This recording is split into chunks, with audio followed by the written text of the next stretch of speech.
All right.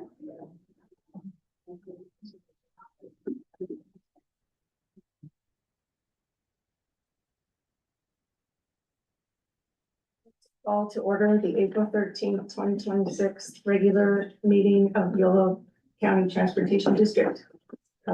Please call the roll. City of Winters. Here. County of Yolo. Here.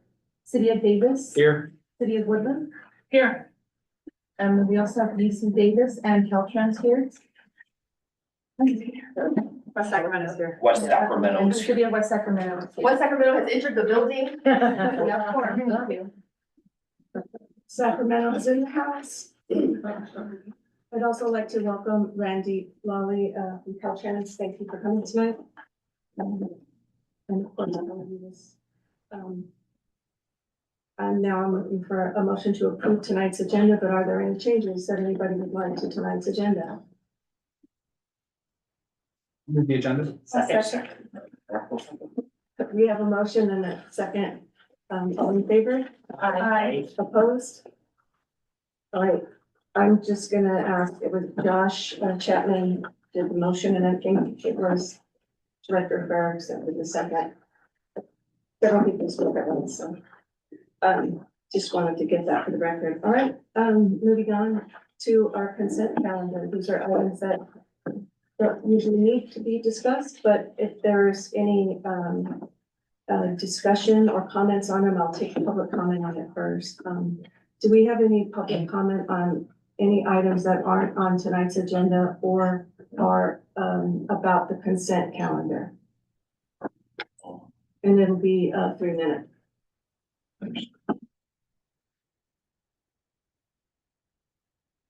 Hi, Alan Hirsch. Can hear you. Hi, Alan Hirsch. Again, I've commented on this past one, the discussion meeting, because 5 o'clock is an inconvenient time for riders. So I hope this is the exception we have it here, because 6 o'clock riders people who work through day can get 5 o'clock, it's not good. So I hope this is an exception to have a meeting at 5 o'clock. Second, performance metrics. I've always come on you to have performance metrics, on-time performance, that should be on your desk, just like ridership. And I know you're working on that, but I wanted to squeaky wheel gets the oil. My wife was going to the airport on Sunday and Saturday morning, and going to the airport, you want to be on time, right? So I drove her to Woodland because I didn't want to wait at the awful transfer spot. And I called, wanted to catch the 8:30 bus, 8:36 bus. So I called at 7:50. Is the bus on time? Yes. 8:36, the bus doesn't show up. 8:40, we call. What's the status? We really don't know. It's on time. Should be here any minute. Wasn't there. Called at 8:50. Oh, it'll be here. It'll be here. You know, should I drive my wife to the airport or should I wait for a bus that never is? The bus did show up 20 minutes late. I gather I'm gonna get a response. I understand that, but the on-time performance measures are really critical. They really destroyed it. There was another rider that was very upset too. Feels like the people don't care about it. I know you care about it, but you need to have, that's a performance metric. I know you need to work on. So again, personal experience. I hope you take this to heart, and I know you're working on it. So thank you so much for listening, and thank you for doing the very best you can with the resources. And I know the gasoline prices are going up, so you guys have to struggle ahead. Thanks a lot. Thank you, Alan Hirsch. I appreciate your comments, and you know that we can't comment on items that aren't on the agenda, and you recognize that, but thank you very much. All right, moving on to ask for, we have another public comment. Come on up. Thank you. On a happier note, the season has started, I'm sure as everyone knows, for the baseball side of the river. And the Red Hot A's are back in town tonight in a first place tie with the Texas Rangers, tonight's opponent. The A's got there simply by beating Houston to end a recent homestand, 2 out of 3. Defeated the Yankees in a series in New York, 2 out of 3, and swept the New York Mets. This season, among others, the team is finally recognizing the region that they are now playing in, and should also be playing in next year as well, pending a lockout, which we're closely following, see what's going to happen for next year. But the first homestand against Houston, crowds came in the 5-digit figures. and the stadium was packed. In the first weekend, they gave a replica jersey at the entrance, but you could purchase the authentic There it is. directly in the team store with the name of the region across the script You're missing Wes. on the jersey. There is a baseball cap, a snapback that has the West in it, and we checked on that. Did see the mayor at Sunday's game, when the doubleheader took place. That was when the A's played Houston, and at 6 p.m. we went over to the basketball side of the river and saw the Kings lose to the Clippers. And unfortunately, the basketball side of the river, their season is over. Unfortunately. Yes, unfortunately, until next year. But just want to remind people about that. And the point of this is to say that Yolo Bus is offering many services to the ballpark this year. Please take a look at Route 42A and B, Route 40 and Route 240. And just keep in mind for the public who is watching this, either in person or online, any route that was just mentioned only applies right now to this season. Anything that happens next season will be subject to what will be on the agenda at the June 8th meeting. So stay tuned. And that was today's introduction of baseball on the baseball side of the river and using transit to baseball. Thank you. Thank you very much, Mike Barnbaum. Yeah. I do want to mention that there is somebody from Houston in the house, I believe, or Texas, but they're not raising their hand for now. Yeah, I believe in reading the agenda materials, it's Dallas, Texas. Oh, it's Dallas. Oh,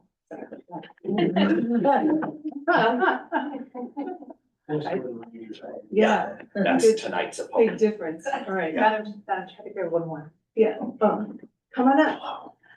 Thank you. My name is Hunter. I'm a driver here at Yolo Bus, and I just wanted to give you some of my you call it passenger feedback.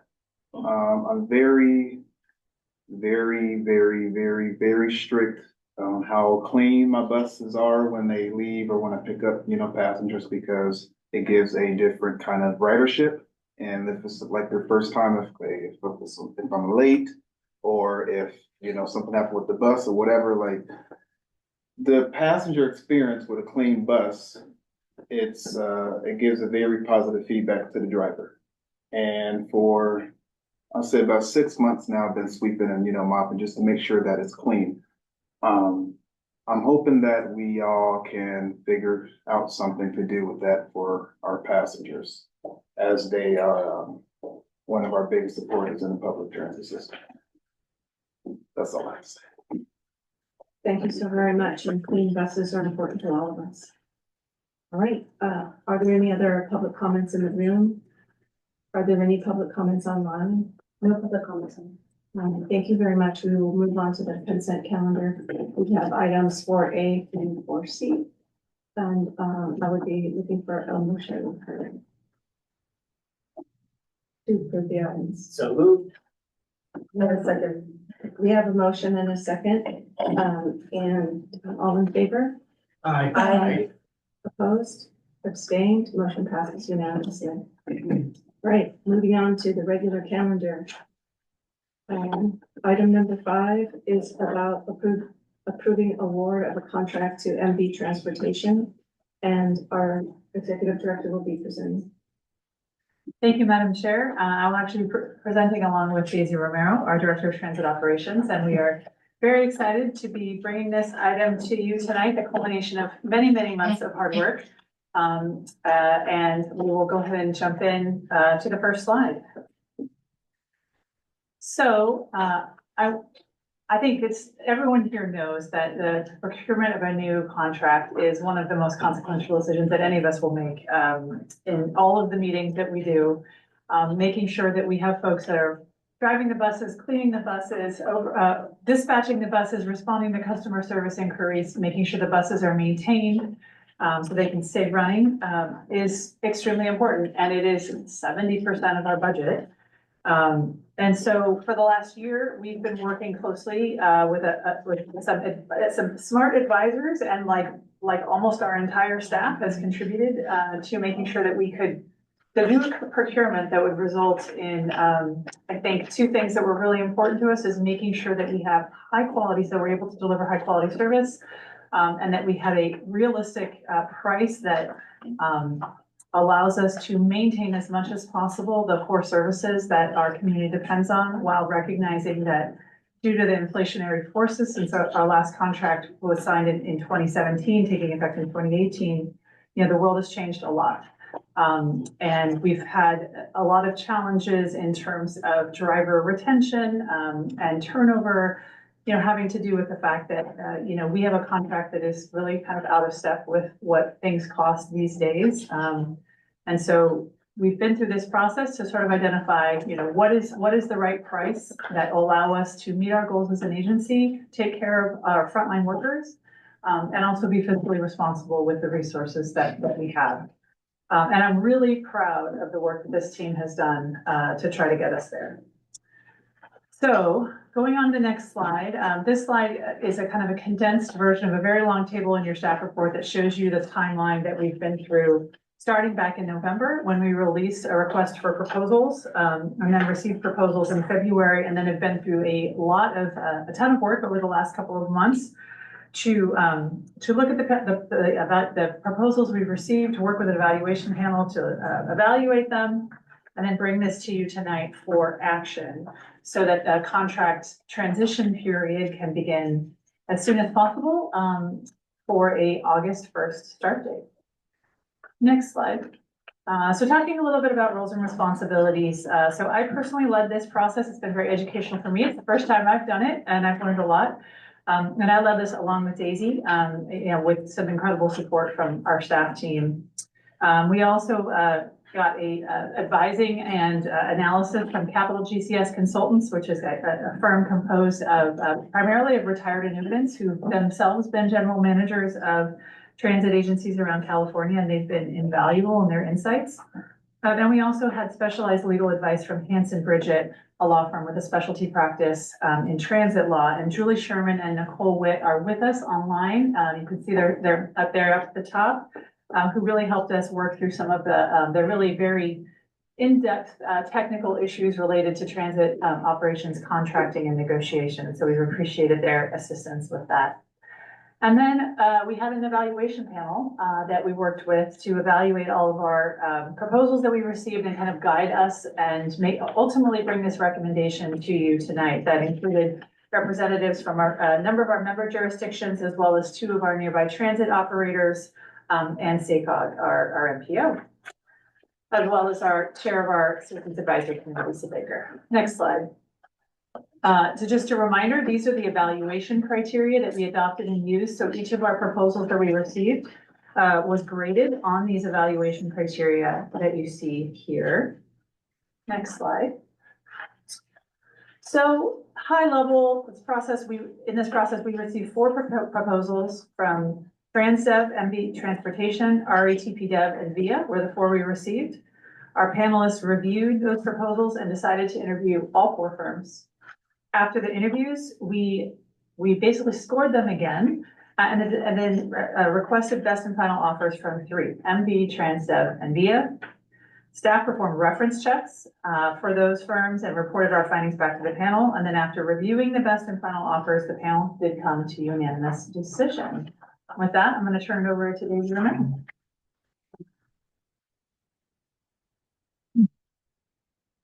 So this chart just shows a summary of the scores that we gathered before the interview process. So a little bit of background on how we came to the conclusion of these average scores. So YoloTD staff took all of the combined scores of all of the panelists that Autumn had mentioned earlier, and then we just averaged them out. And so that's essentially what you see here, which everyone's ranked in their score.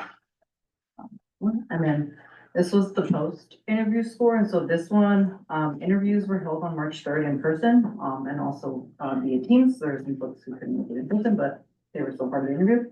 And And then again, the panelists who were mentioned along with the YoloTD staff were also part of those interview process.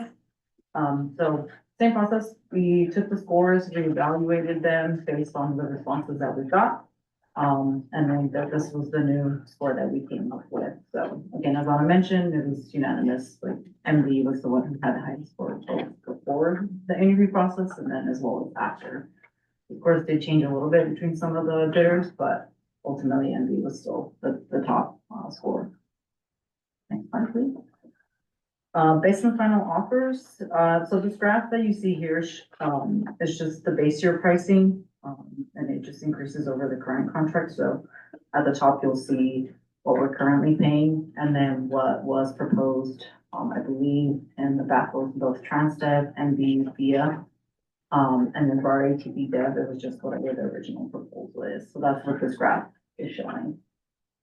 And if I may, I just want to note there is an error that, if you go back, on Transdev current, it says fiscal year 25-26. That's actually the projected price for 26-27 with our current contract. So that's just I think it's correct in the staff report, but, not here. So,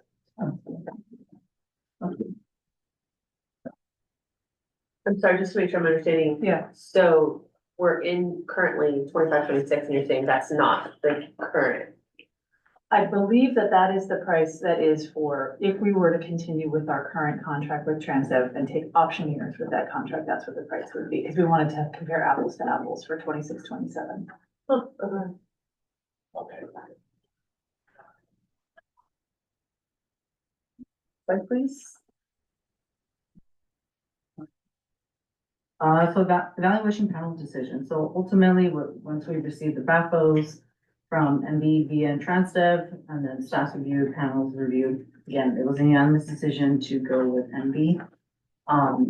Part of this decision came from many different factors. The biggest one was we saw a proposed 10% increase for entry-level operators, as well as an additional added like 15 positions, and that's spread out between customer service, dispatchers, road supervisors. And then there was also the improvement to technology as far as like the run cutting service, and reporting tools. I know there was a comment regarding that, so I just want to point that out, that that was something that stood out to us in MD's proposal.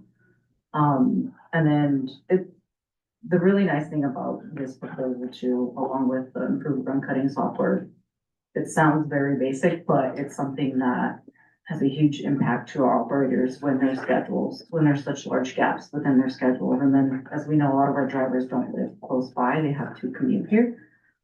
So sometimes it's inconvenient for them to just have to stay here for long periods of time. And it just puts a little bit more stress on them than they need to. So that's the really nice thing about having this cutting software, is that we can take a look at that and then see where we need to make those adjustments and improvements in the schedule. So that way our drivers have a better work experience, work-life balance as well.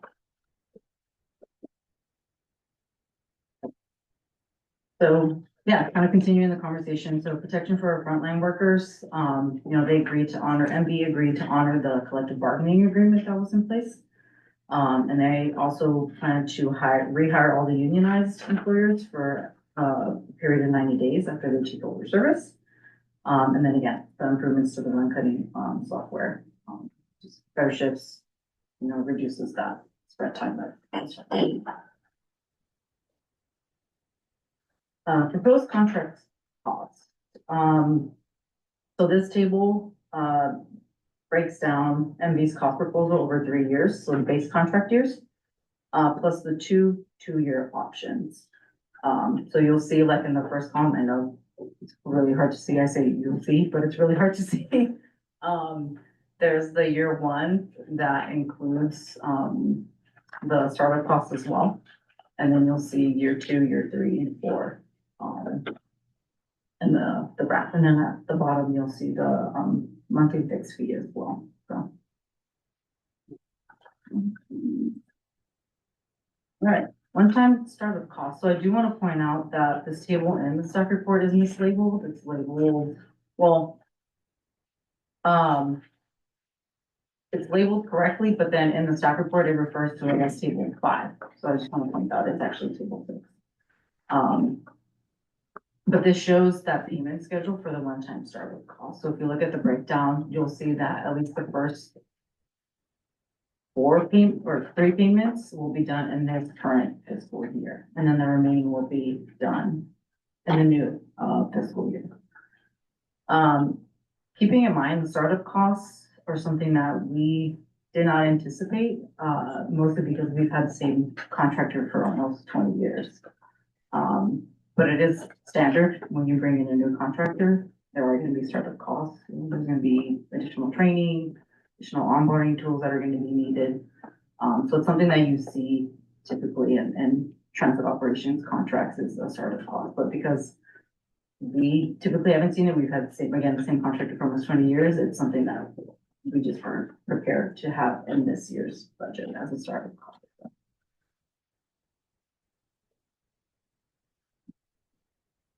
We're on. And so actually, if you just go back to the last slide. So one of the actions that we are asking you to take tonight is to do a one-time drawdown from our general reserves in order to absorb those startup costs that we need to pay in this fiscal year. So that's a total of $390,000. And then as we mentioned, we negotiated with MV so that the remainder of those startup costs could be paid over the course of the next fiscal year so that we can build them into our budget for fiscal year 26-27. Next slide. So continuing with the fiscal impact of this, Daisy underscored in one of those slides that there's fixed costs, which average about $500,000 a year. Those stay constant, but variable costs can change depending on the level of service that we provide. You all know that we've seen this coming for quite some time. We've known that our contract is quite old, that it hasn't kept up with inflation. And so as we've done our short range transit plan, right, we've looked at service reduction scenarios that would allow us to absorb a cost increase if need be.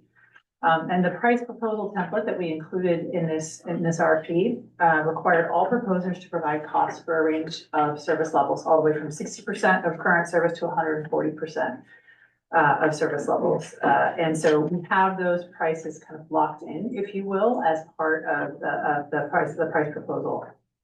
And as I mentioned, we have our SRTP, which is going to be coming back to you in July. To talk about those service reduction scenarios that we did and the public feedback that we have received from the additional round of outreach that we did at your request on those. So in the event that it does become necessary to reduce transit service, the SRTP really would be our roadmap for that. And I would just say that, the other piece of that, right, is do we need to cut service? Can we increase revenues? And that's the conversation that we really started to have like in February with the special budget workshop where we presented to you a range of different options for increasing revenue. And that's a conversation that we'll also be bringing back to the board. So as we sit here tonight and kind of talk casually about a very significant increase in costs, I just want to remind the board and everyone that we're not having that conversation in a vacuum, right? We're having that conversation in the context of a short range transit plan that is ready to adapt to a range of scenarios. And we're also having that conversation in the context of really looking hard at what are some options that we have for increasing revenue so that we can, minimize the service cuts that we need to have and also, look at aspirationally being able to maintain or even expand service if we're able to, to persuade the voters of Yolo County, for example, that would be something that that they could be excited about. So this final slide is our staff recommendation. We are asking you to do 3 things to award the contract that is before you to MB Transportation for a 3-year term with up to 2 option years for a total amount not to exceed the amount that you see there. I want to highlight that is for a 100% service scenario. So in the event that we were able to provide 100% service throughout this contract period, that is the not to exceed amount. This should authorize me to execute that contract, and it would also authorize a one-time drawdown, as I mentioned, from our general reserve in order to pay those contract startup costs that we did not anticipate back when we adopted this year's budget back in June of last year. So I believe that concludes our presentation but before we go to Q&A, Madam Chair, I wanted to we have the MB team is here and I wanted to give them a very brief opportunity to introduce themselves to you. Welcome. Thank you. Madam Chair, board members, my name is Peter Edwards. I'm the Regional Vice President for MV Transportation covering Northern California. Tonight with us, we have John Davis, who's our proposed General Manager for the contract. We have Jamie Flynn, who's our Director of Recruiting. And this staunch guy right here is our Business Development Vice President, Dennis Ship. So really quickly, on behalf of MV Transportation, I really want to sincerely thank you for the opportunity to partner with Yolo County. We're really honored that you've, well, not yet, but have the confidence. I'm grateful the trust that's placed in us to deliver the service. I also want to recognize the YoloTD staff for the professionalism and diligence that they have shown through the process. Their preparation, as you can see, responsiveness and commitment to the community has really been evident through every step of the way. Now, we recognize that the decision reflects not just a proposal on paper, but it's a responsibility that we're taking on for the riders, the employees, and the broader community. We take that responsibility, really serious.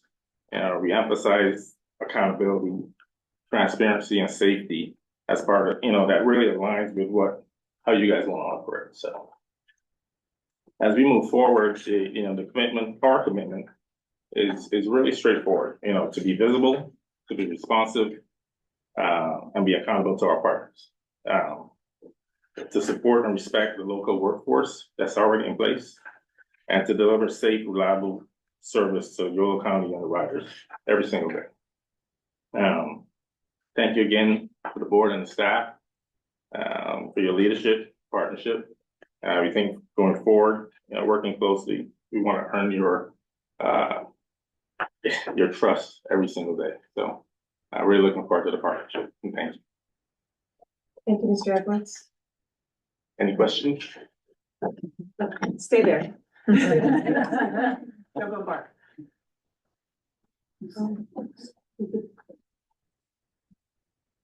You do questions, you do public comments, you do that, Mr. Edwards. What's the measurement? What's the okay.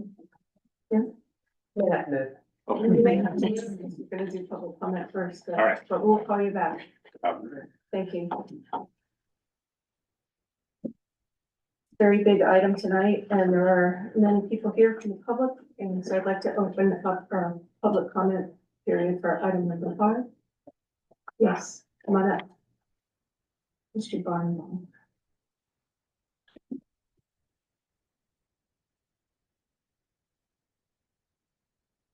Thank you, Chair Lauren and fellow members around the table and staff and the audience. Michael Barnbaum, City and County of Sacramento and Sacramento State. Like the staff report said, this is the most important and yet consequential item of the year. Approving a new contract. I want to say that across a couple of regions, in the Yolo Solano Air Quality Management District, MV Transportation is the contractor for FAST, Fairfield and Sassoon Transit, based overseen by the city of Fairfield and operated by MV Transportation.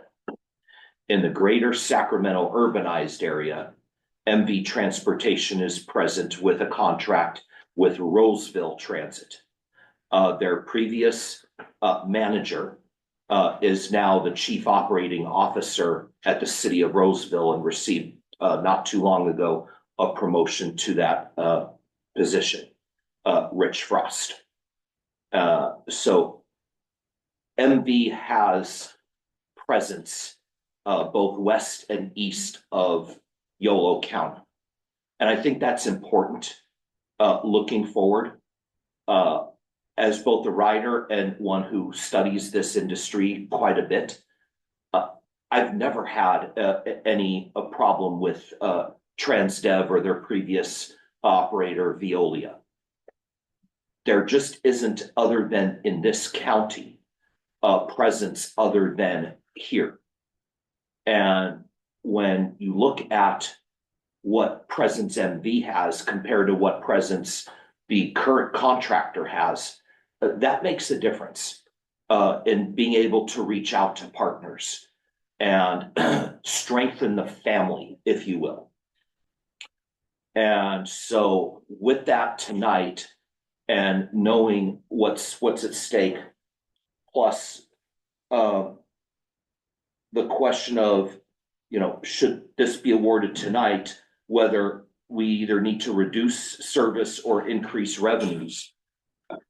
You know, let me just state, kind of like the Bell brothers, I'm a no surprise guy, so I'm going to say it right here. I'm for increasing revenues and increasing service. If that means we have to normalize fares to what is charged to patrons across the region, if we charge less, then open to looking at it. But with that being said, I hear the music. Thank you.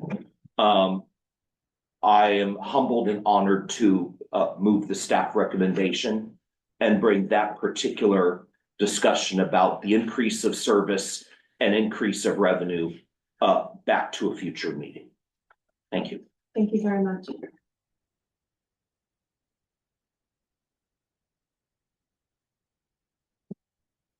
you have more public comment?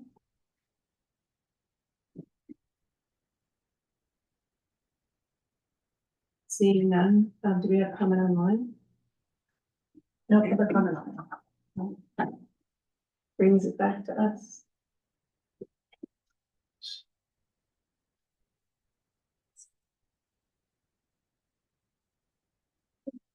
Yes.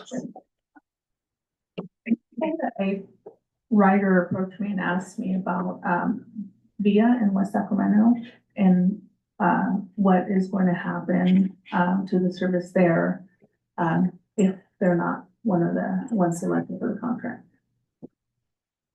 As a West Sacramento representative, VIA is not paid for out of YTD here.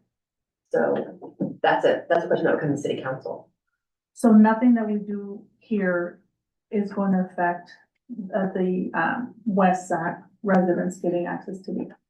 Yeah, because it's out of our budget, West Sacramento budget, not YTD budget. I think it's worth the conversation.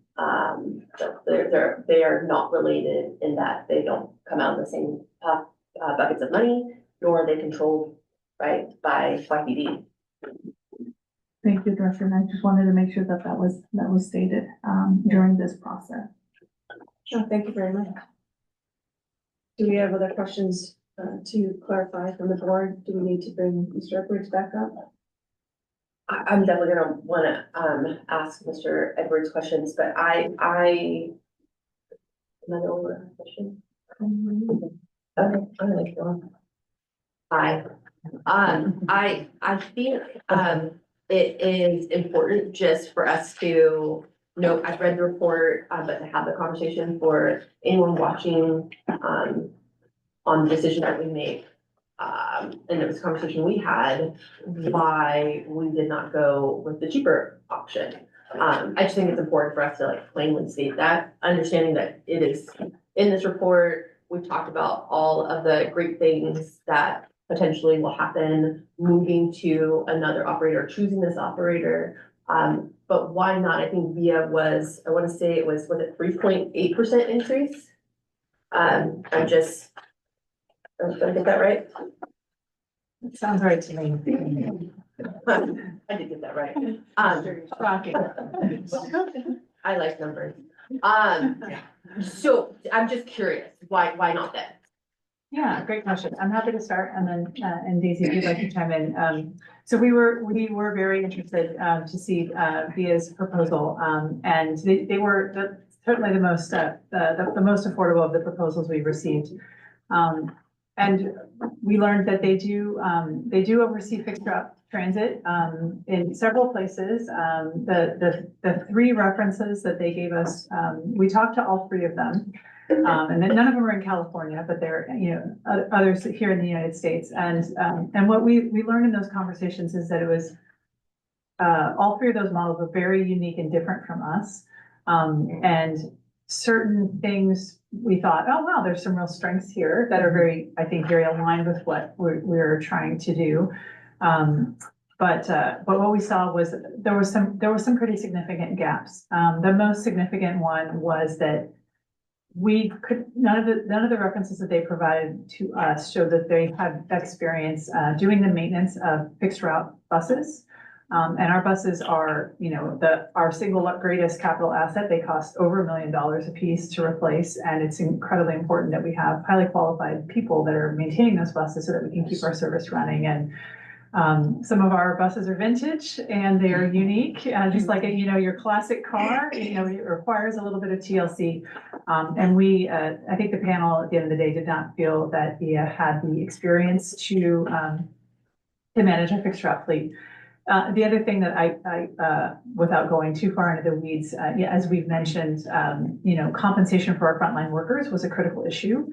And when you look at the cost increases that we see with MV and along with some of the other proposers that were more in the same range, wage increases for our frontline workers were included in all of those. And we didn't see that same kind of commitment from VIA.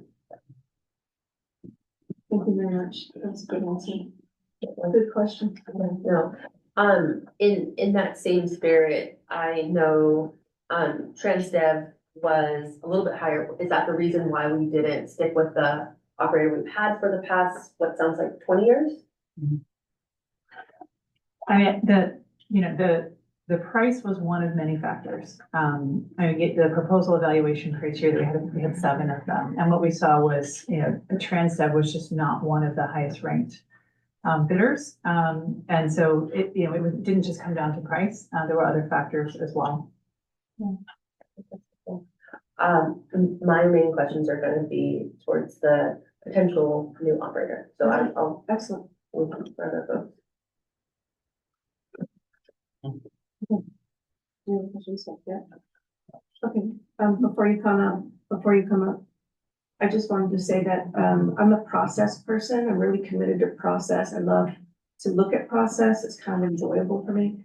I don't know why, but it really meant a lot to me to see that, we did all that work for the short-term transit plan, that we really got a robust look at what the possibilities are. We have a very strong set of values. And then that we were, this is kind of a tip of the hat to you, that we had a advising and analytics by somebody like Capital GPS or GCS, I'm sorry, legal advice from experienced people in that domain, that we had a really engaged panel and an opportunity for people that weren't on the panel to get up to date on it. To me, it shows that we, looked under the hood and really considered matters. So I just want to say thank you for the process. I appreciate it. All right. Chair, actually, I have one more question. Oh, one more for question. Executive Director. I just want to make sure I understand what we are adopting and the public understands it as well. So if we were to adopt staff's recommendation for in total up to 123 million. Again, I completely 123 million, 616, 742. Up to that amount. For next year one, which would be 26, 27, right? Mhm. Again, I just want to make sure I'm following that 16. I'm just going to round 16.3 million. Do we currently know what that looks like in regards to costs? Do we have those dollars available to us? I just want to make sure I'm tracking. Yeah, so our director of finance is currently putting together the budget, and I should say she's putting it together, but Daisy and I have both been very involved in that as well. Using the numbers that we have here that we've put before you tonight. We do have one-time funding, remaining one-time funding from SB 125, the transit bailout, if you will, that the state passed as part of the budget. This is the final tranche of funding, was just approved by SACO a couple weeks ago. And that funding is specifically earmarked by SACOG to prevent service cuts. And so that funding is meant to be used to prevent service cuts and to allow us to sustain the level of transit service that we have for as long as we can.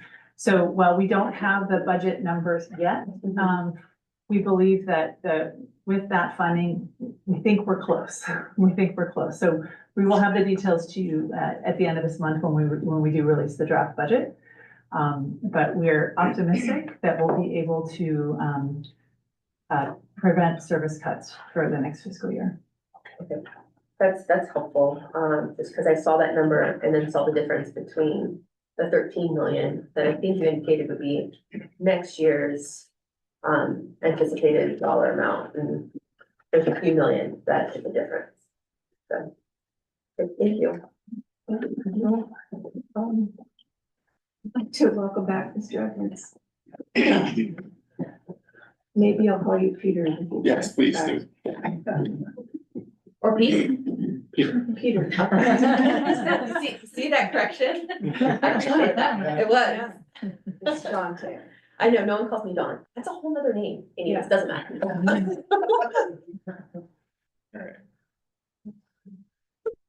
I ask a question? Thank you, Chair.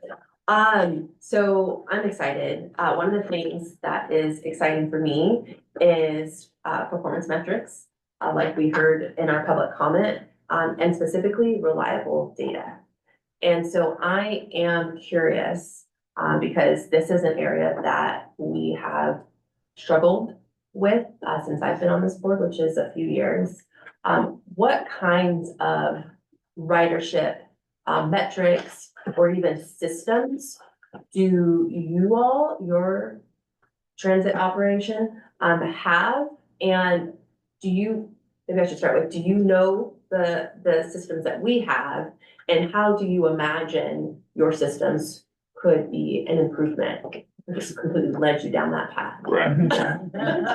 So we employ several different software throughout our organization. Some of the software that YoloTD is using right now, we do use other places.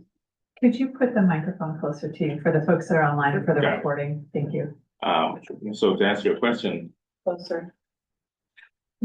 Sorry. Make sure it's on. I thought my voice carried, but I can hear you, but the people online can't. online can't, right? So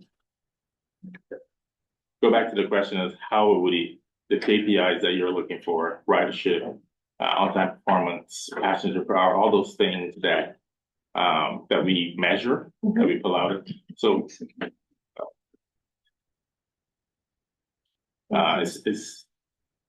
we're very confident in what we offer. We have a slew of people, support team behind the scenes, our IT department, that works closely with our general managers and our local teams to make sure that the information going in is only as good as what we can pull out. So it has a lot to do with training our drivers and our dispatchers to make sure that the information that we're actually putting into the system gives us reliable numbers pulling out. So when we say we ran 92% on time, we're confident in that. It's not a pie in the sky number that we're using or manipulating on an Excel spreadsheet. We're pulling that number from actual riders, from actual passenger counters that's on board the vehicles, those type of things. So we have a lot of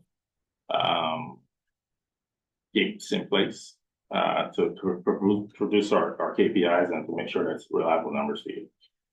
So this might be a question for both of you guys then. So Daisy, I know that our counters, right? This is something that you've heard me actually kind of harp on for the past couple of years. And I know that we had purchased a new system and we have tried to get it online and we were having issues. Would the new transit operator, if we were to vote for y'all, would the new transit operator then be just going with the same system that we have? Would it be just repeating the same issues? Or would they also be sort of bringing their knowledge, experience, and potential systems?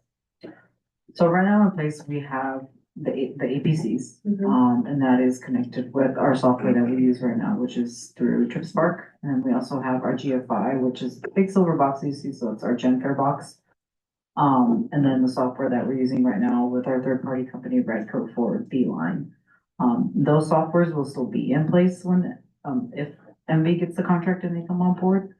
But we will be working closely together with whatever additional software MV may be bringing to hopefully close that gap, so that way those discrepancies become less. Okay, that is helpful. And we do use all of what Daisy just mentioned in some of the locations, so we're familiar with those softwares we already use. That may not be a good thing, sir, but I appreciate you, you sharing that. Last question, I promise, because I want to make sure there's space for my colleagues. In regards to the performance metrics, and this is something, I think all of us, I've actually heard my colleague, Director Ferrix talk about it as well. I've shared my thoughts. Will you all with staff, be working to really get some additional performance metrics of success so that we, at the end of each fiscal year, can really have a better understanding of how our dollar is performing and the impact in regards to the outcomes for riders?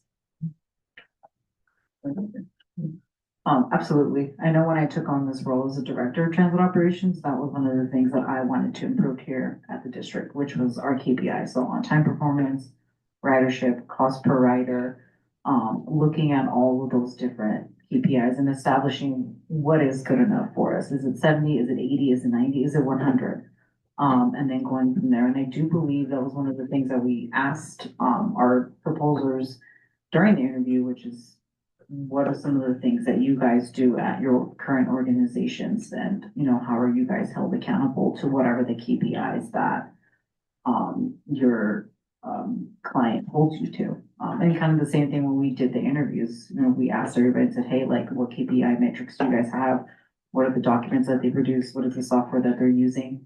Or are you okay with that? Are you content with that? Do you like that? Like, are you constantly having to, handhold them or whatever the case may be? And, we got some really responsive results. And so that's why I'm like, this is one of the things that I really want to get better at here at the district, is getting those KPIs, because the public deserves it, but then also our board deserves to know that information as well. Yes, so then, go ahead. Just a couple things I wanted to add to that. One, I'm stealing my own thunder with the executive director's report, but our Kuba tap to pay devices are being installed this month. Very exciting. That's going to give us a whole new source of data that we're very excited about. MB, I'm doing your job for you, Peter. But they, one of the things that they sold us on was their KPI dashboard, their data dashboard that I think, that I think is built on Power BI. And some of the different ways that we saw when we dug into the proposal, other ways that they'll be able to visualize and present data for us, to us, that is not just in an Excel spreadsheet or something like that, but really across all the different metrics. So we're excited to take some of our data inputs and kind of bring those into a more integrated space. So those are the two things I wanted to add. Appreciate that. And I think the one thing I would request then is that I know, particularly in the first year, there's going to be a lot happening. The potential new transit operator, a lot of things coming at them fast. And I think what I would ask, because I see this happen a lot in government, is that perfection not get in the way of being able to show us the growth. And so it would be very, very tempting to do and give the same thing that we have gotten before, particularly in the first year. And I would push you all to not do that, and to have a continual improvement, even in the first year, even if it is small, to be able to show us more, show us this dashboard, and populate that, even if the whole dashboard isn't able to fully be realized. I think you have a really smart board here that will understand it's the first year, that it's the baseline. And so that would be my one request. Noted. And the point, it's called MV Insights, that we put our Power BI information in. And so one dashboard that we can take a look at, fixed route, paratransit, microtransit, all in the same dashboard. So we're excited to be able to do that for us. And cost per rider is something that we have I think as a board asked for, I've heard some of my colleagues ask for, I know my team has asked for it over and over. And so have that on your near horizon. And quite frankly, that would be a very early win for you guys if that was something you were able to produce in a way that was digestible.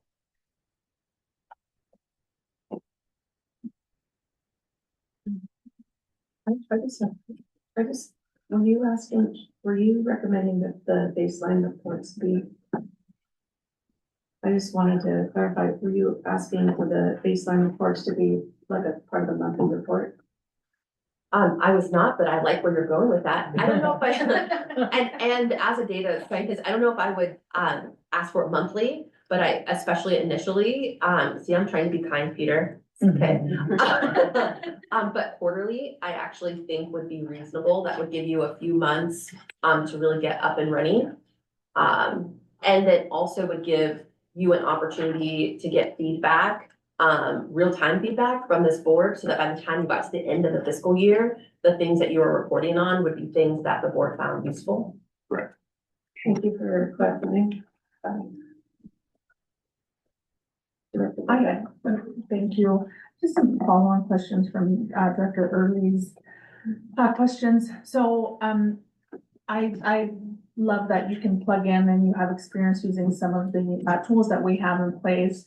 But did you look to see what else would be needed? So I assumed, and then as I was remembering what my assumptions in terms of the upfront startup costs, those include any additional technologies that you would suggest to be able to deliver said performance dashboard that we're talking about? So the startup cost really consists of what it costs to really stand up a service, bringing in subject matter experts, maintenance, which is one of the things that we realized is really needed as far as really showing that up.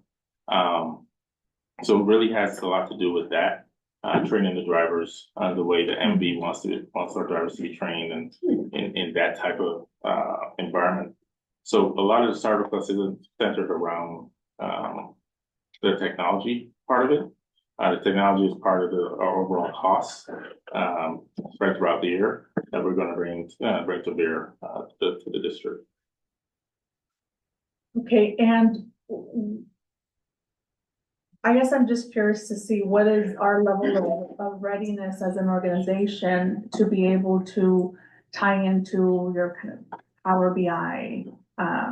Yeah, and that's part of our, Performance it's not your readiness, it's our readiness. We're proposing that we do that and we handle that part of the integration. So that'll be MV's responsibility as we move forward.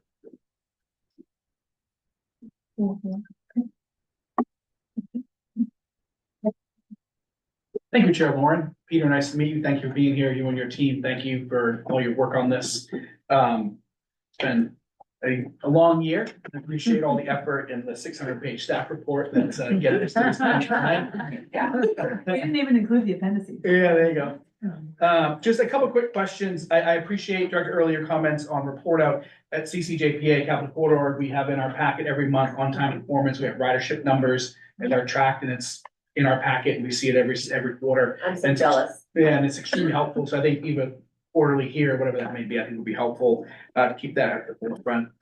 Two questions just kind of around the slide that we talked about. And I know Director Bernstein talked about the importance of the maintaining of frontline workers and what that means and the importance of that to us. How long is the current collective bargaining agreement right now? The TransUnion one? I believe it is a one-year contract. Yeah. And when is that up? August? It's 2 years. Oh, it's 2 years. Thank you. We're not a party to that agreement, so it's actually, Julie's probably the best person to speak to that. It's 27. It's up in 27. So this agreement is to honor it through that time, through 27 is what we're looking at. Yeah. Okay. And then what the second bullet point, I'm not quite sure if I'm just not wrapping what happens after 90 days? It says MB rehire all unions for a period of 90 days after they take over. So hopefully we have a crew of drivers and staff that have been onboarded and can continue past that 90 days. We use 90 days as just as a placeholder. Sometimes as we go through training, the driver might not meet the criteria that we want. So we want to make sure that we're very transparent in what we're saying and not, giving a false type of security, as we bring drivers on. If we go anything past that, then we get into language in the CBA that we can't uphold. Got it. So then the folks that are currently driving, right, that are under contract, they will then undergo more training, that's MV training Correct. over the next year. Right, and then you'll bring, We call it onboarding, Yeah. like service. sure, So we put them through the process and get them signed off on our system. And then that usually takes, not say 90 days, but we want to make sure that we give ourselves enough time to make sure we cover all the employees. and then how many new employees in total are you anticipating bringing on? That really depends on the driver shortage numbers that we have here now. Okay. So if the service requires, say, 75 drivers, and we're only operating at 60 or 65, then right away, we're gonna have a driver shortage that we'll have to bring new drivers onto. For example, if we come in and to make pullout, we require 70 drivers, and we have 70 drivers, then just the attrition numbers that we'll do to hire to bring folks on. Got it, right. And then just the last question to shift gears. So in terms of maintenance, aging fleet and all that, how does that work? So they're assuming we have like the cost of that. They come in eyes wide open around what the current status is of our fleet, right? And then as Director Vega was mentioning around performance matrix, but also around maintenance, those are costs that are gonna be incurred or borne here, right? That's right. So a couple of things I want to say on that. So yes, the cost of parts is built into this. So they know that they are assuming responsibility for purchasing all the parts that are required to maintain our vehicles. So it's a very significant cost. And I want to say it's upwards of $1 million a year. So they have, when they visited our facility and had the opportunity to kind of see our fleet, we provided information about our fleet in the RFP and in the Q&A period. But then part of the new contract is that there's going to be a fleet inspection. We're actually bringing in a third party, fleet inspector, that Transdev has signed off on, and then MV will be present for that, and they will be inspecting our vehicles. There's actually 2 inspections. One will be next month in May, to look at the state of the fleet, and that's as part of our contract with Transdev is to understand what is the state of the fleet. Are there repairs? Is there damage that needs to be repaired that is Transdev's responsibility to get that finished? And then there'll be a second fleet inspection, I want to say 15 days before the end of the Transdev contract, where we'll look and see, what those outstanding repairs are, what is the state of the fleet, and that is the fleet that we're handing over to MV. And there's language in the contract that essentially says like, any pre-existing damage or other things are not their responsibility. But any damage going forward, as well as wear and tear and regular maintenance, is their responsibility. And that's actually, there's another point that I want to make about that, but also going back to the other question about the workforce and turnover. There's a lot of uncertainty here, right? We've had the same contract in place for 20 years. There's a lot, we asked MD and the other bidders to kind of make a bid and kind of prognosticate on what they think it's going to cost, but they don't know what they don't know, right? And so as we sort of go through this transition, I would say there's going to be a process of discovery, if you will. We've done our best to try to, to work with Transdev and to make sure that all the information that is necessary is out there, but it is always, as one thing I'm learning, it is always a process. And so I would say one of the things that's built into the contract is an opportunity for if there is material changes, if there's information that comes to light that materially changes what MV's cost could be, we may have to come back to you to make changes to the contract, if that information does arise throughout this process, whether it's about our fleet or it's about our workforce, et cetera. I just wanted to have a follow-up to one of Director Chapman's questions about protections for Yolo bus frontline workers. We're going to have improvements to run cutting. Will we also get kind of a report on how that's going? Like, how are we helping the drivers by improving shifts? Is there a measurement for that we can have as part of the report? Yeah, there is a measurement for that. As we do a run cut, the downtime, what we call downtime, that's measurable. We can definitely put that in the report and show you on day one, this is what it was, and 30 to 60 days later, this is what, by virtue of getting the run cut in place, this is what we're seeing now. And we always try to get that improved and progress that as we go along. Thank you. Less about questions, I guess. I appreciate the discussion so far. I think hopefully we're getting closer to maybe action, but I would just say a couple quick things. One, firstly, just very satisfied with the bid process overall, right? I think very robust, numerous qualified bidders. Clearly, I think even looking at, and I appreciated the questions, but also the responses from staff around sort of methodology, just, we saw some of the, even in the scores, some folks went up from the first, between the first and the second, some folks went down. And even those, had some, there were still three that were moved forward to sort of, have a follow-up. I think I really appreciate, MB's, sort of, most of the bid proposal. I mean, it's very thorough, appreciate the discussion so far around workforce or positive union relationships. I mean, I think ATU, I've certainly heard from them, like they're very, if lots of relationships with MB and other locations. I think I also went, appreciated the list of references. I mean, I reached out, I know folks on some of these different boards and so, I talked to some of the folks at Westcat, Santa Clarita, Fast. I mean, and they all have very positive things to say about MB's performance in their respective jurisdictions.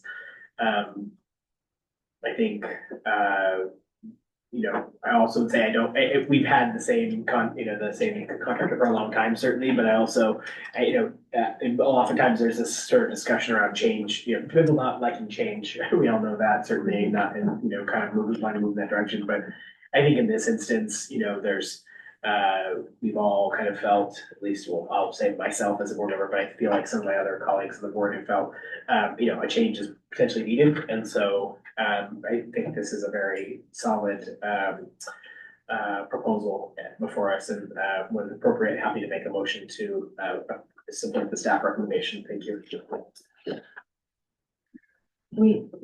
I really appreciate your comments and your motion. We just have a couple more questions, Director. I'll promise my last one. And it's a follow-up to Director, biggest question around the startup costs. And so I know it is roughly a little over $1 million and you guys are local. It sounds like, well, local-ish. It's $1 million. And I'm going to assume that because you guys are local and here, that is taking into account scalability, meaning that to start a new operation, brand new, and you guys weren't here, it would maybe be even more expensive. I'm trying to understand, because $1 million that's a nice chunk of change for startup. And one of the couple of things we heard that's going to consist of, because it doesn't necessarily sound like it's new software, but it does sound like it's potentially integration of your guys' systems and our systems. It sounds like it's going to be maintenance costs of our buses once those transition over to you. Does that sound right? I can, yeah, some of that is right. Okay. I can, It's just a lot. It is a lot. Yeah. But to give you an example of what we're looking at, we have my driver training wages, the full burden of that. Salaried and hourly support staff wages, as we train folks as they come on board. Mobilization and hiring and recruiting expenses, that's part of it. And when I say recruiting, as I mentioned to Mr. Chapman, is that some of that, as we bring folks on board, we might realize that some of the staff might not make it through our training. Mm-hmm. So we want to have enough to where we can continue to recruit, have Mm-hmm. people come on board that actually can make our service. So we don't want to start service August 1st short. Mm-hmm. So that's part of that as well. We have subject matter experts that we're going to bring in, especially for maintenance.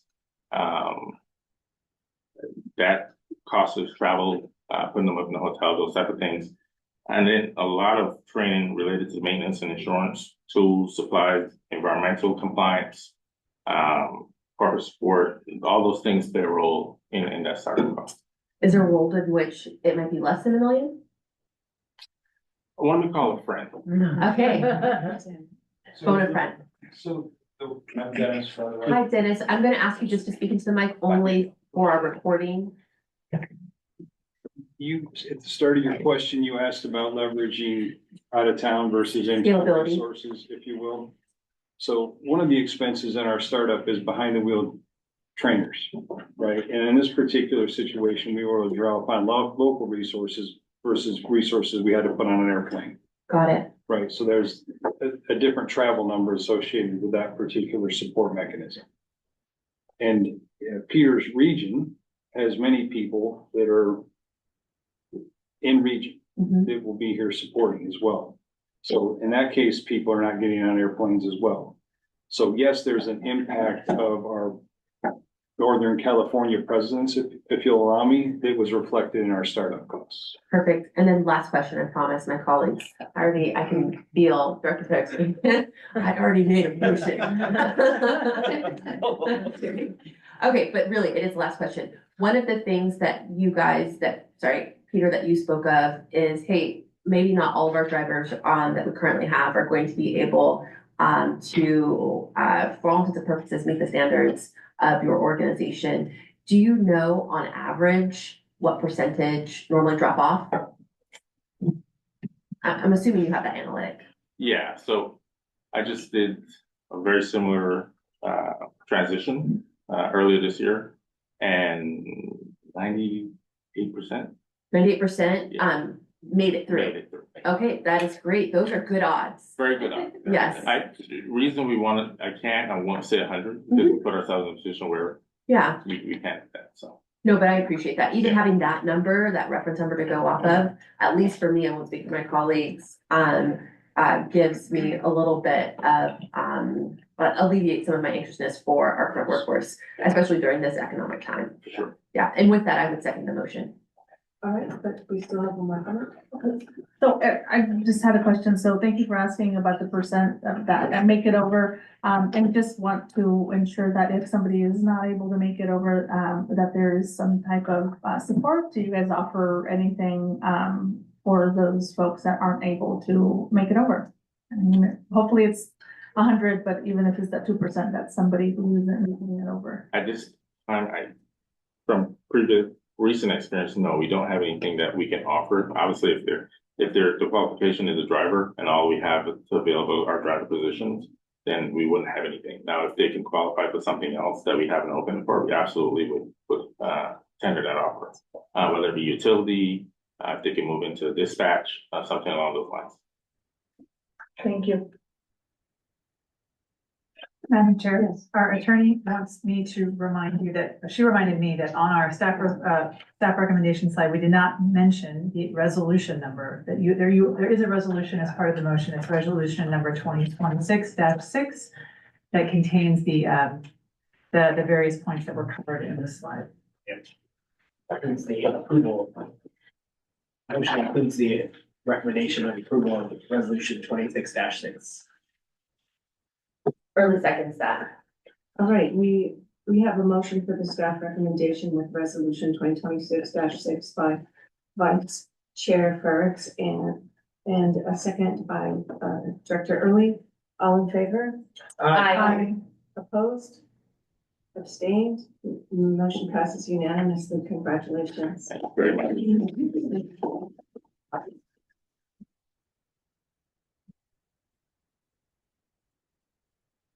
Thank you for being here and answering our questions. Really appreciate it. All right. We're gonna move on. Wow, I need a breath. I just approved the 123 million. Yeah.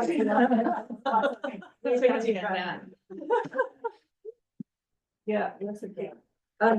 Agenda number 6 is, the Yolo commute, to meet VMT reduction commitments for the Yolo aided managed lanes project. And will be, presented by Brian Putnam and someone else. Oh, yeah. Look how good I am.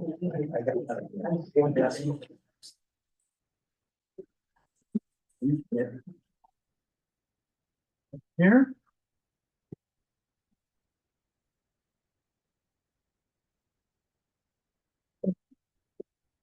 Good evening, Chair Lauren, board members. The item before you relates to expansion of Yolo commute program, which stems from the Yolo 80 managed lanes project's vehicle miles traveled or VMT mitigation plan.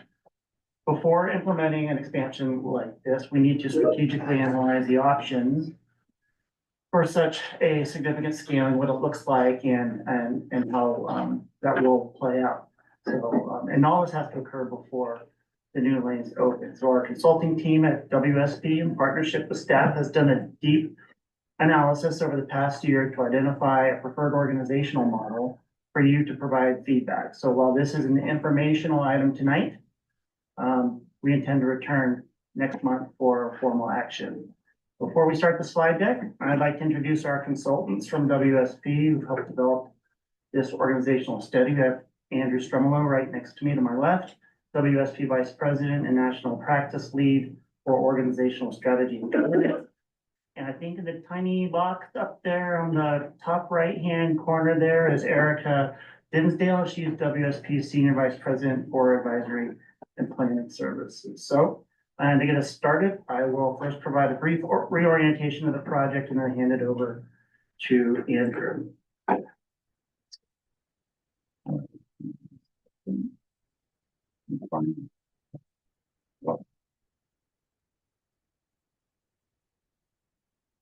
So first things first, what is Yolo Commute? Yolo Commute is Yolo County's transportation demand management organization. And what we try to do is we try to reduce driving, whether it's for better improved air quality, whether it's for reduced congestion or reduced greenhouse gas emissions. Yolo Commute exists to try to motivate people to not drive alone in their cars.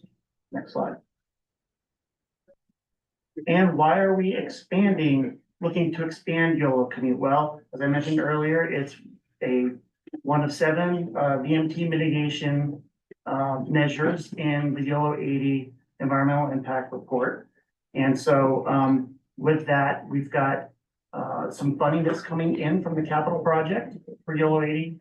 And as of now, it's anticipated to be approximately $1.3 million over 4 years. And after that, the EIR assumed that toll revenue would continue to fund the program expansion thereafter. So key theme there is no net additional cost for YoloTD to implement this program. Next slide, please. So we're trying to reduce vehicle miles traveled increases in the Yolo 80 project. And the purpose of the study is to identify what that and what the organizational model needs to be in order for us to scale up, because it's substantially larger than the Yolo Commute program that we currently administer. Next slide. So we've been working on this for about a year now with WSP and using Yolo Commute Board as a steering committee. And we last brought an update to this board in September and we gave you an overview of the history of Yolo Commute and the programs and so forth. And also really some of the program expansion assumptions that we're making as we move along this process, and also sort of an introduction to the different organizational structure options that we think would be feasible moving forward. So moving on to the next slide. This is where I turn it over to Andrew, who will share at first the agenda for his presentation. Great, thank you, Brian. Hi, everybody. Good evening. So what I'm going to do is walk through the TDM program assumptions.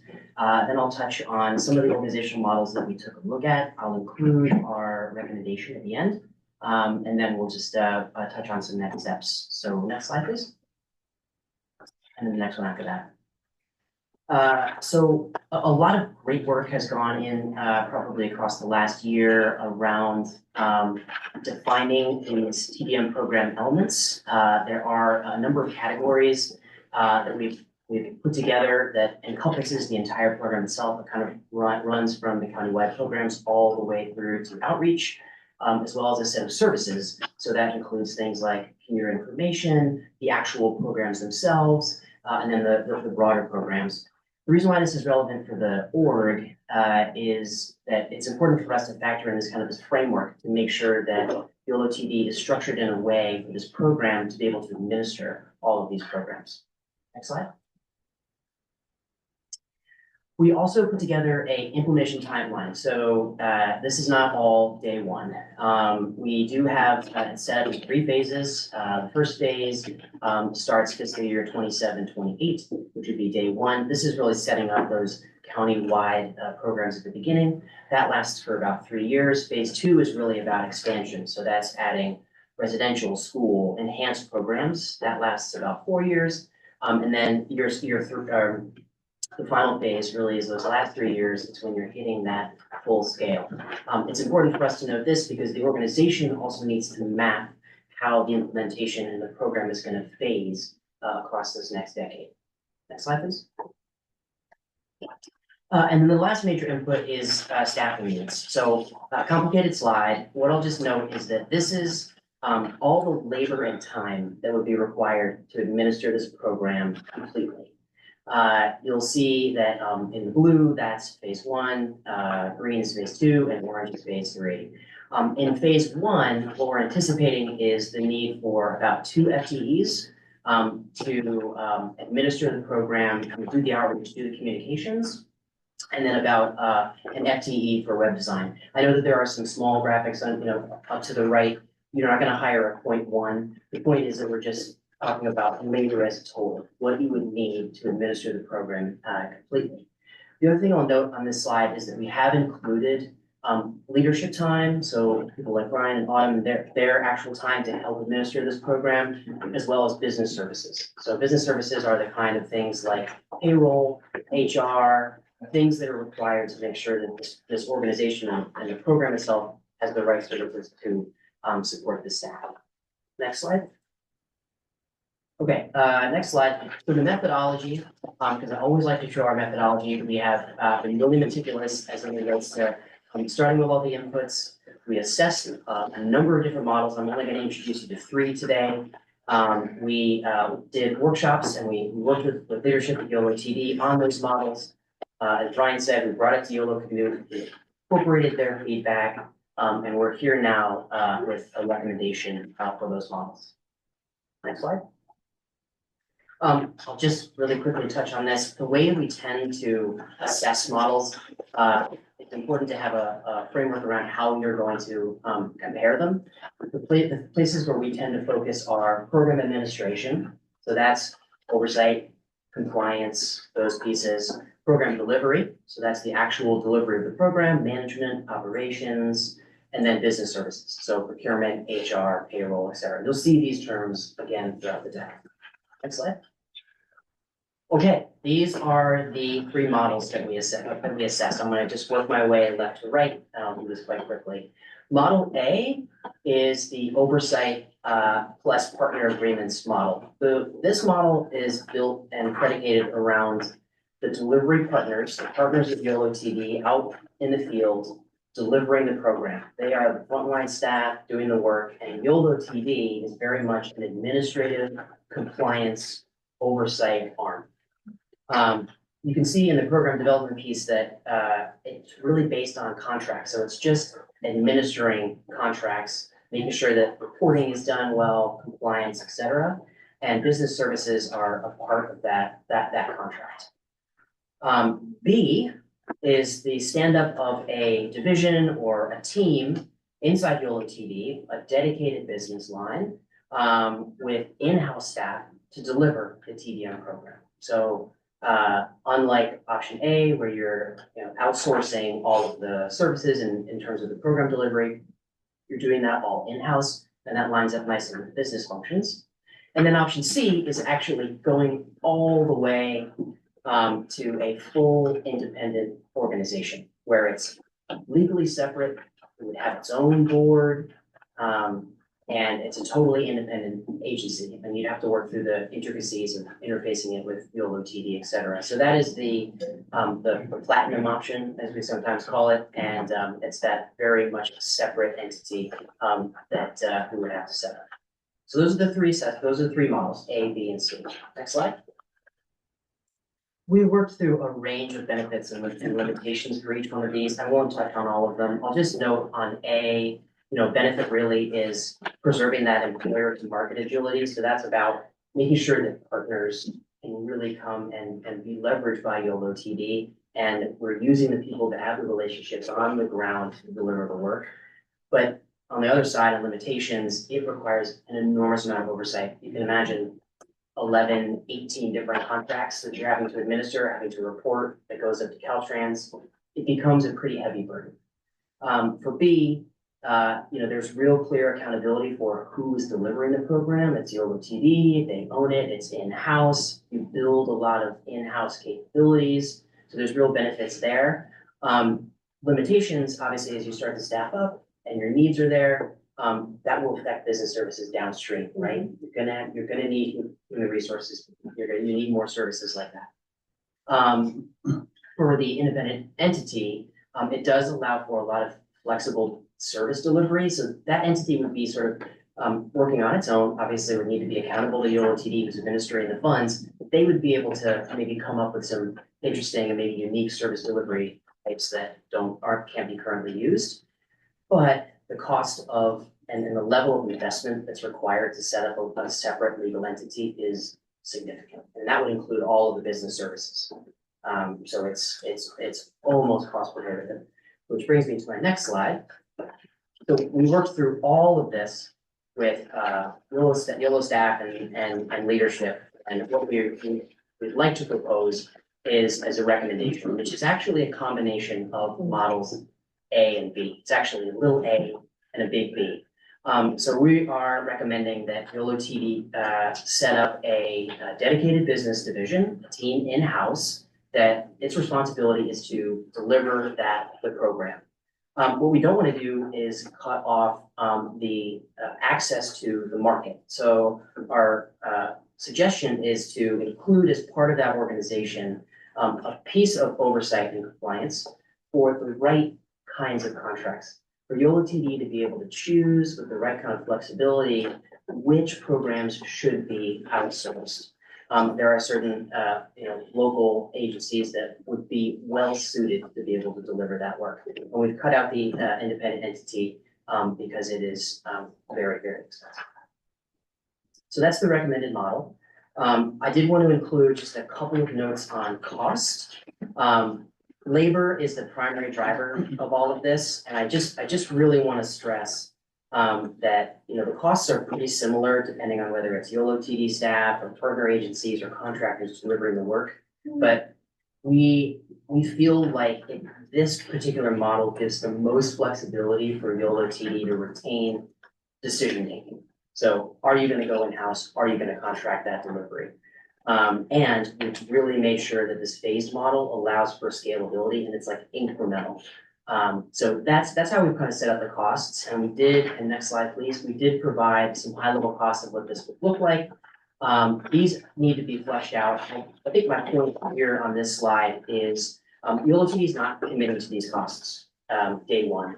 Again, I think we can decide where the labor is and how the labor is being used. And we can get more granular with these costs as we kind of work our way through it. Generally, I would say that you want to match the fixed costs to the organizational needs. So as you're maturing in this program, you might decide that you want to start one of your services is contracted, and then you might turn that into an in-house staff later on because you decide, what, it's more beneficial for us to bring staff in-house. That flexibility exists within this organization model. Next slide. Okay, this is the last meeting one, and then I'll just tidy it up. We do obviously want to focus very much on metrics. While it's tricky with BMT tracking metrics, what we feel like a good set of success metrics for the program would be a combination of things like tracking monthly engagement. So we're talking web traffic, monitoring registrations, making sure that you're reporting out on different touch points, budget versus spend, making sure that you're spending your money that you planned to spend. Back-end analytics at NorCal Go, and then obviously countywide surveys. These things will be important to understand the marker of how this program is doing. Next slide. And then next slide. So I'll just round up to say that we put a lot of intentional thought around this organizational design. It brings together all the things I talked about in terms of staffing, the program needs, making sure that YoloTD has kind of the flexibility and responsibility, the necessary partner support to be able to staff up and deliver this program as it grows. And then last slide is just our next steps, which is we are here today. That's fine. We are here today bringing this recommendation to you for information. We'll incorporate your feedback.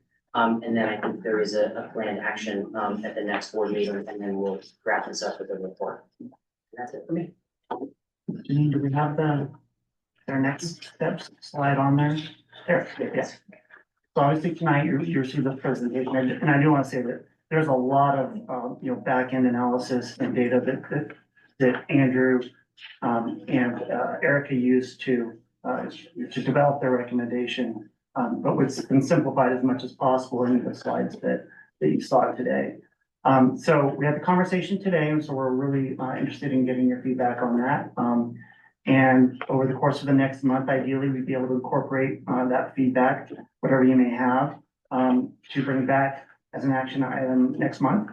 And then what Andrew and his team will do is, they'll develop a final report that kind of pulls together all of the analysis they did with, the preferred recommendation and what the organizational structure needs to look like more visually into a sort of cohesive roadmap for moving forward. So that closes it out for us. Thank you so very much. I really appreciate your presentation, Andrew, and of course, Brian. I didn't hear from Erica. Was Erica your comment or be there to answer certain questions? Just okay. Yeah, Erica's here as a resource to answer any questions that Andrew might toss her way. Okay, thank you. Do the directors wish to put it to public comment first to just get some input? Yeah, sure. All right, let's have public comment. Gives you a chance to stretch your legs. Thank you very much. Nice report. I would concur that B plus little a was what I was, I think that's the right answer, just flexibility. I suggest during the startup, maybe you should hire the executive director who has experience in the industry to supercharge the program and set the culture before you hire the full-time YoloTD staff, and someone with some real expertise. They're inventing it from scratch certainly. This is a marketing program. And I see the program success metrics are just marketing activity, motions. But we want to measure sales. And I don't see the metrics here about actual VMT reductions, trip reductions. People actually change their behavior.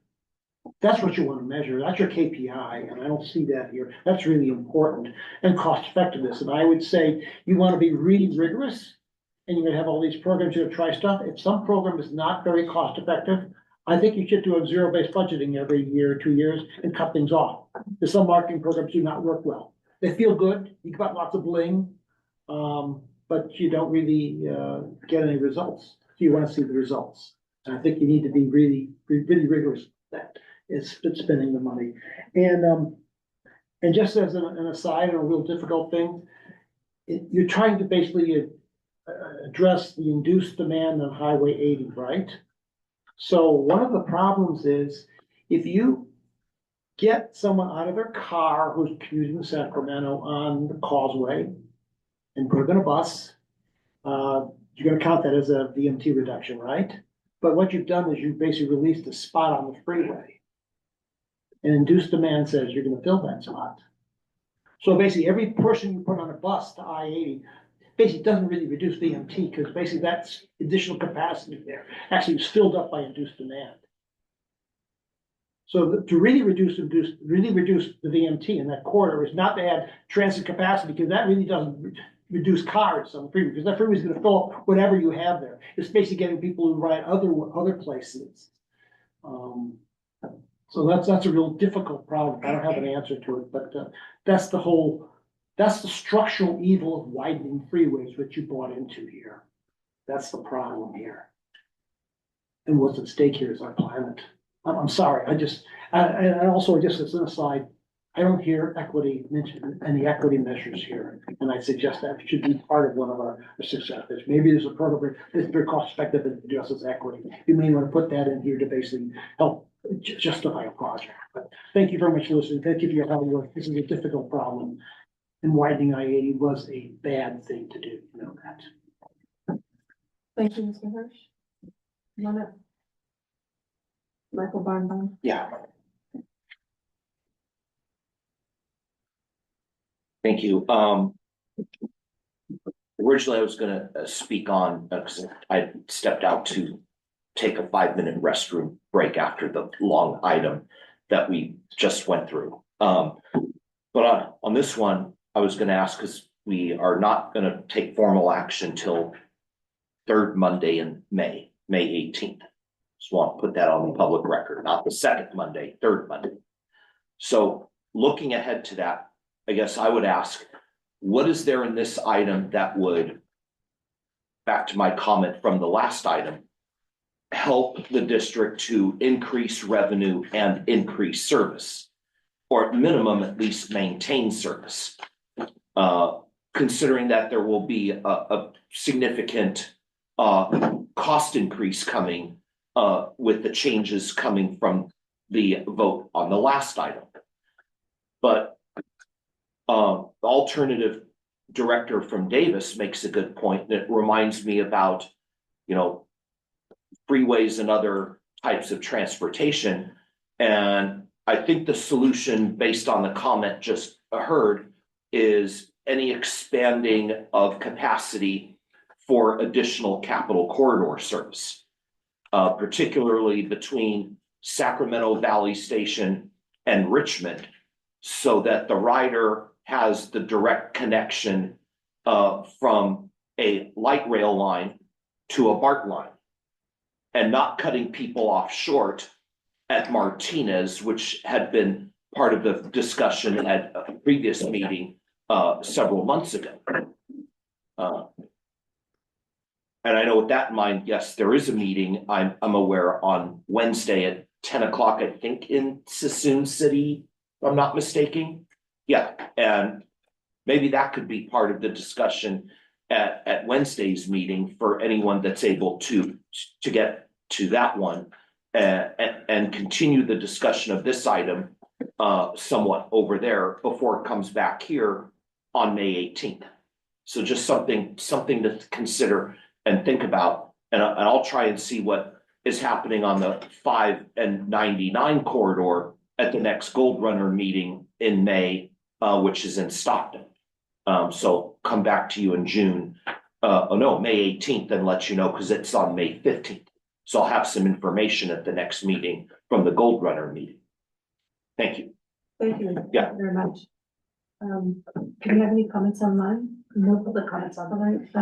Closing the public comment period, going back. I have just two quick questions. So first one, just to make sure I'm clear, this entire program that we're talking about in regards to the expansion, we're estimating it'll cost 5.2 million across 4 years. Am I getting that right or no? That's the funding that Caltrans has appropriated to this VMT mitigation measure for that period of time. This mitigation measure. So just to be clear, that's this project. Yeah. Or could it be any project? No, it's this, it's. Okay, it's that's what I thought. So, that train has left the station. See what I did there? I see what you did. Here all night, folks, Yeah. just joking. So there's really, and I ask only because, Michael made me think a little bit about, so one of the favorite things I like to do, because I think it's what folks, oftentimes who are living in poverty need, is just give the thing, whether it is the money, whether it is the passes, but that is not an option, right? Because one of the things I heard is, hey, we've got, we're trying to increase commuting, we're trying to get folks on the train, right? And one of the ways you can do that is literally just to give dollars to incentivize and or just make it significantly cheaper by using this money, but that's not an option. Not entirely. I think some of the programs that we can explore are included reduced discount, discounted transit passes, free first mile, last mile from, using Lyft or Uber to like a train station or something like that. So those are definitely, I think, still, possibilities with the program. With this program? Yeah. Okay, again, because I look at, I love marketing, like I love it a lot. But it is very expensive. And so if I had to pick, between marketing and or again, just giving people the thing, I prefer just to give people the thing. Yeah, that we do too. Okay. I think that, and that's what we're, financial incentives can be very effective at changing the behavior in addition to the marketing piece of it. And even less financial incentives, right? And I think I use that word too, and more, sometimes it's just cost prohibitive, right? And costs are raising every day because of inflation. And so if we can help offset that over the next few years to encourage folks and to make it an affordable option, a cheaper option than commuting, then especially if you're living in poverty, you're gonna pick the cheaper option. So, yes. Yeah, and there's overlap between like, this organizational study and, for example, the YoloTD equity study that we'll be bringing to the board in July. So there's, possible ways that we can sort of, integrate the two to make, to accommodate the objectives of both programs. And I'll just point out that we do currently, as part of Yolo Commute, for those who are Yolo Commute members, they are eligible for discounted transit passes. And so I think that's absolutely something we already do it. But as we expand this to the countywide population, that will be available to everyone, not just those whose employers happen to be members of Yolo Commute. Thank you, Vice Chair. Thank you. A couple of quick things. First off, thanks. Appreciate the updates. I totally agree with the kind of direction of a big A, little B kind of hybrid model. I think the last thing I think we need right now is additional independent creation of any independent agencies. Like, I mean, just like it's a challenge enough to kind of fund the existing agencies. So, put my 2 cents in for not doing that. I think that, one last quick question just for you all is around, this is in part, obviously being driven by the YoloTD, project. So presumably the dollar to be spent are, how are you all approaching how to spend those dollars? Is it really to be spent on the corridor, essentially, we'll say, right? Or is it to be spent on people all across Yolo County? Because I can see both directions. Like, one, I would say the thing I think has been a challenge with the Yolo Commute out of much of its history, which I think is also, it's just been kind of adrift and not really had a lot of direction, has been that it's mostly been focused on, we'll just say Davis or, the coalition of the willing. And so that's, a lot of it's been the campus, city. I think there's been some work that's been done in other parts of the county, but I don't think it's been an overriding amount of the work.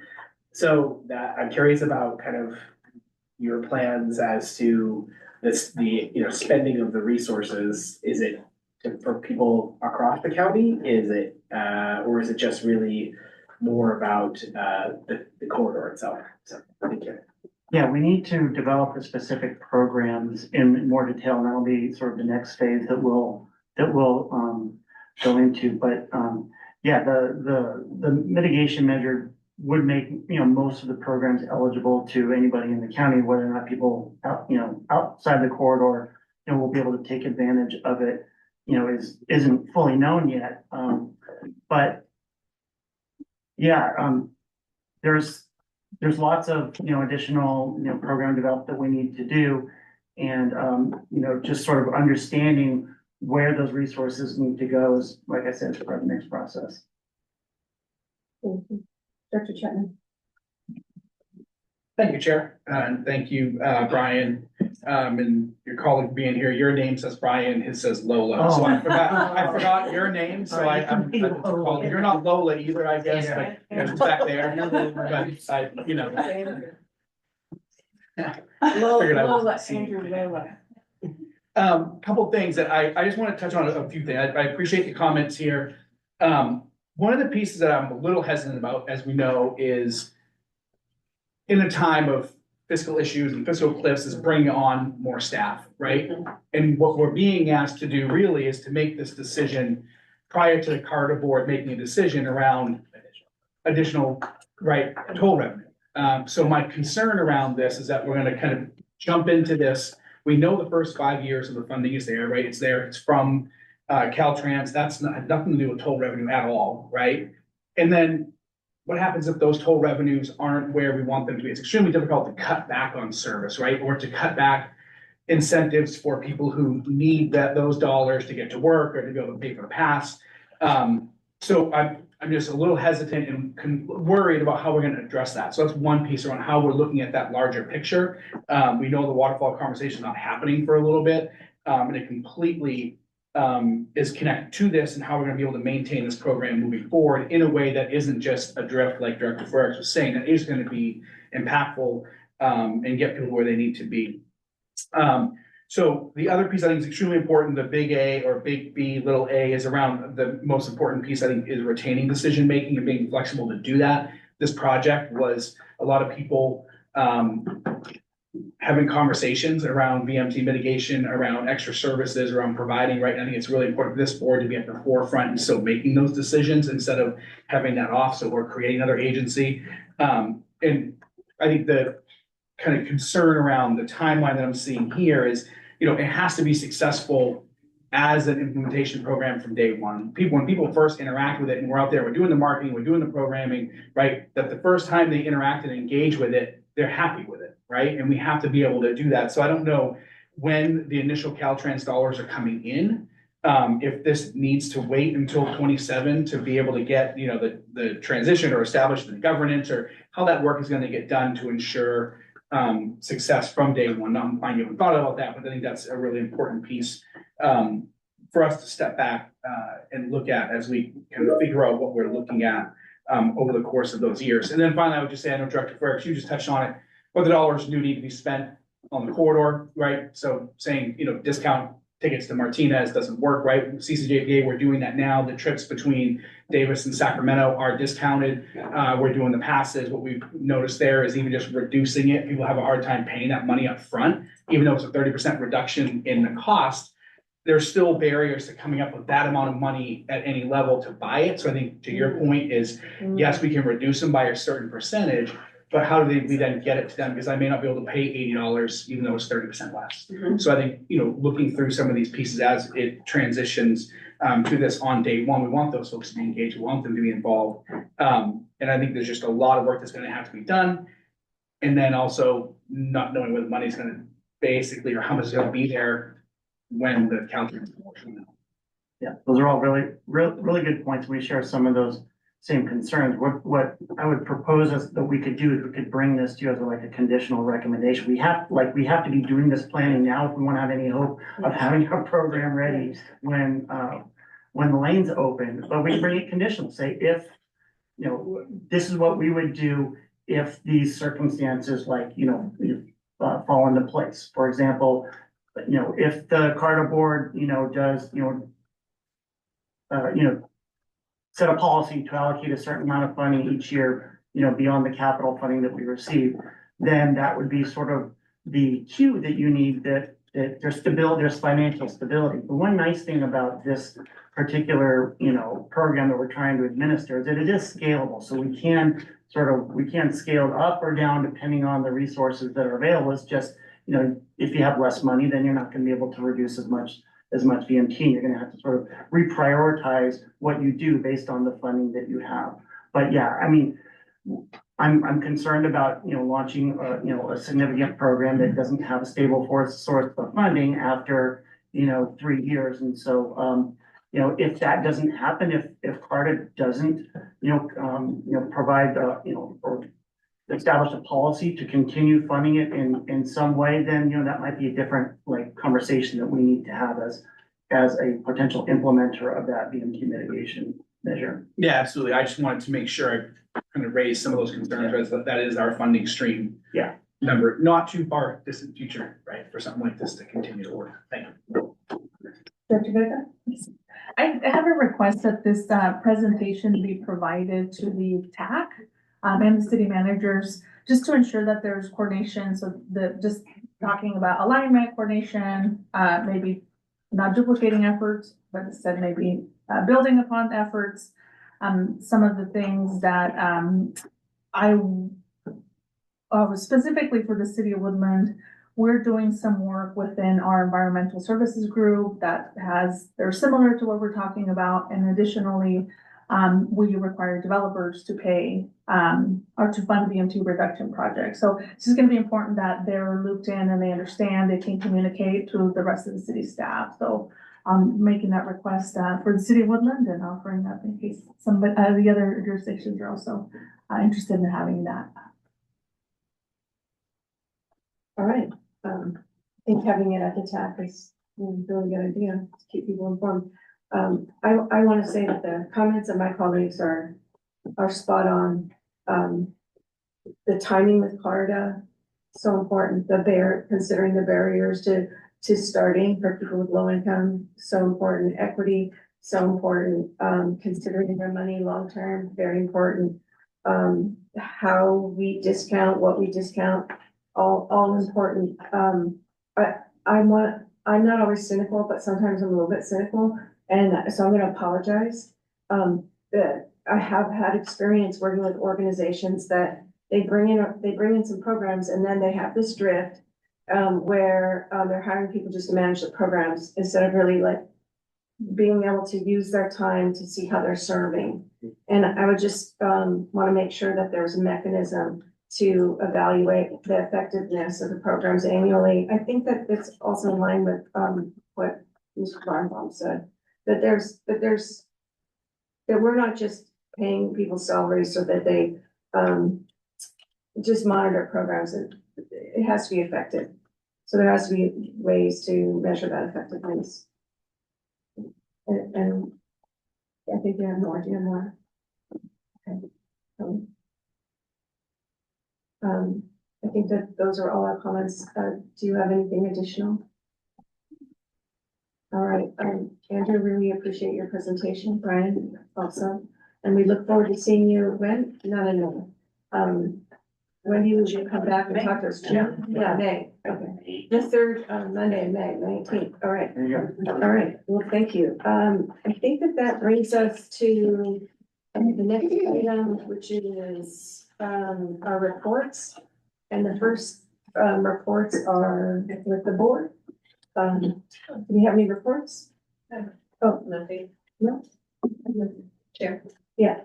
I don't want to update, just a heads up for board and for staff and members that this will be my last meeting for the summer. And so I'll be on extended leave through the summer. You will see me back in September, but you will have a familiar face here in our alternates. You will remember Matt Olsett, so great things. Exciting. Thank you. Thank you very much. All right, other reports? Seeing none, we will move to our executive director's verbal report.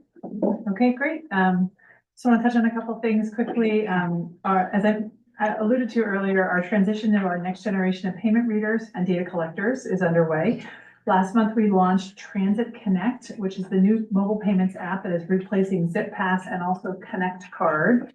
The last day to use ZipPass tickets and passes is April 30th. And our tap to pay readers are scheduled to be installed this month and will go live once they've completed testing. Transit Employee Appreciation Day was March 18th. Our partners at TransDev held a great lunch for all of our transit operators, and our communications team did an amazing Meet the Operator series on Instagram and Facebook, where we did profiles of some of our transit operators and had like some of the highest feedback we've ever received. So check it out if you're on Facebook or Instagram to learn about some of our amazing drivers. May's Bike Month is launched. Our incentive program launched April 1st. As a reminder, this is first come, first serve, $150 incentive for bike accessories, tune-ups, and repairs, $300 for a new bicycle, and $400 for a new e-bike. Funds are limited and going fast, so if you're a Yolo commute member, now is the time. And then just a quick reminder that the next meeting is indeed the third Monday in May, May 18th, rather than the second Monday in May. And that's really to provide additional time between when we release our budget, which is April 30th, and when it comes to the board. That's really to give our TAC and CAC and city managers plenty of time to review the draft budget before it comes to you on the 18th. So we built that extra week in the schedule to give them a bit more time for review. And that concludes my report. Thank you so very much. Any questions on the report? What's our Instagram handle? Yolo bus. I think it's Yolo bus. Yolo bus? Okay, thank you. Excellent. Moving on to our transport report. Julie? Hi, good evening, everyone. So I'm gonna go off what Autumn was just mentioning. So our operators have really enjoyed being the spotlight on social media. They've been sharing it on their page. So that we've gotten a lot of feedback from that. So it's been really good to see them on there. We have 7 folks currently in class, and we will continue to get people in class until we turn that key. We have 3 brand new shiny Gilligs that are in service, the 2500s. Yeah. So we're excited about that. I know that I think they're going to be named eventually. So by one of us. And then this week we have safety meetings. So this week we are going through securements on all vehicles that we have. So each series that we have. Our employee engagement, we do once every 2 months. And this month it is Top Golf. So we'll be going to Top Golf on the 25th. Oh, nice. Excellent. So exciting. What an auspicious day. I would just like to mention that the long range and calendar is included. And that we did big things tonight, really big things tonight. And we just hope you carry that with you. And with that said, I will adjourn meeting. Oh, we have public comment? Come on up. We need a mic there. Thank you. Come on up, Mr. Hurd. Thank you.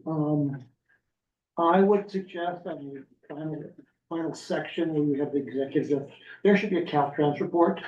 We're spending a couple $100 million on building a freeway. We should have reports every week, every month, what's going on, what's the deadline. And maybe one of the KPIs would be, are we delivering it on time, on budget? All that other stuff, just a thought. I suggested that to our Caltrans. We had he drives all the way from he should give us some feedback to that on our text rate dollars. KPI, that's really important. The KPI is only the first step. We want to use those identifications that we're falling short for something called continuous process improvement. That's how the Japanese got into the auto business. They put continuous process improvement in their manufacturing products, and they out-manufactured us because they were constantly looking at small little details. Because every failure, everything went buses went, something idiosyncratic happened. So you bore down what happened with idiosyncratic, and how do you track that and see the patterns of these and engineer those out somehow. You can do that in any process. I was a product manager at Hewlett Packard, and we used to present every month new products. And we put a process improvement thing. We make our presentation products be approved by the executives, and they'd ask questions. And we would manage our quality by how many questions did we not anticipate by not having a slide. And that was a failure. We managed that. And we were critical on ourselves. We weren't looking for problems. We were trying to help one another improve the process. You can improve any process like that. So look at all the small details. And that takes a culture of being not looking for people who are failing, but looking at how do we improve the process. And that's a cultural thing. So KPI is just the first step. That's my thoughts for you this evening. Thank you for your working hard. And again, I'm quite concerned about the Yolo commute. It's not going to be cost effective, and it's not going to be generate the results we need to address climate change. Thank you so much. Thank you. And thank you for giving me the language of continuous process improvement. I like it. With all that being said, I did not thank staff yet. Staff did an incredible job on bringing us to this day. A lot of forethought, a lot of hard work. So I just want to really thank staff, everybody, for getting us here. Thank you. All right, we're going to adjourn our meeting at 6:57. And we will meet again on the 3rd Monday of the month, May 18th. Thank you. Thank you all.